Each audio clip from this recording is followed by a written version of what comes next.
Once upon a time, we used gold, or paper that represented safely stored gold, as money. It worked well for thousands of years, partly because gold is independent, and partly because it keeps its purchasing power.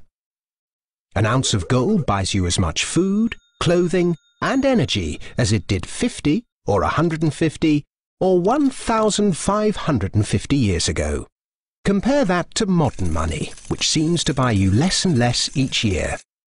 100 years ago, when the Federal Reserve Bank was formed, $1 would buy you this much oil. 50 years ago, it bought you this much. Now, it buys you this much. That's not very much, is it?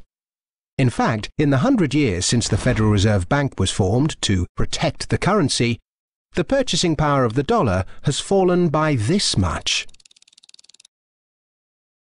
Why did governments stop using gold?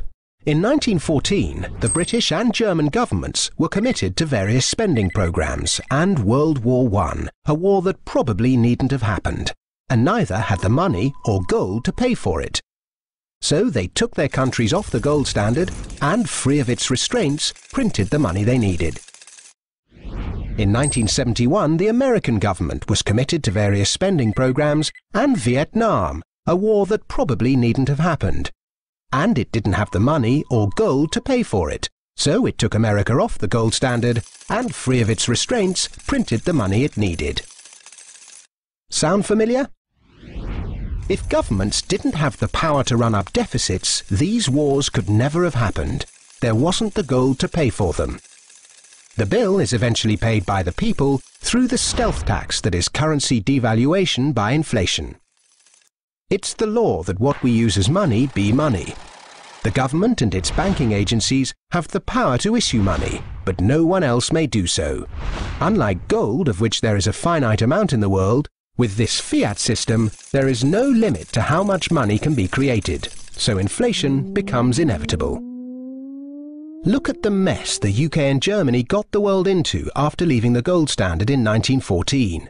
World War I, German reparations, Weimar inflation, the rise of Hitler, and so on. Look at the mess the world has got itself into since 1971, when this fiat system became the global norm. An endless sea of wars, debt, poverty, social inequality, economic bubbles, rampant consumerism, and environmental rape.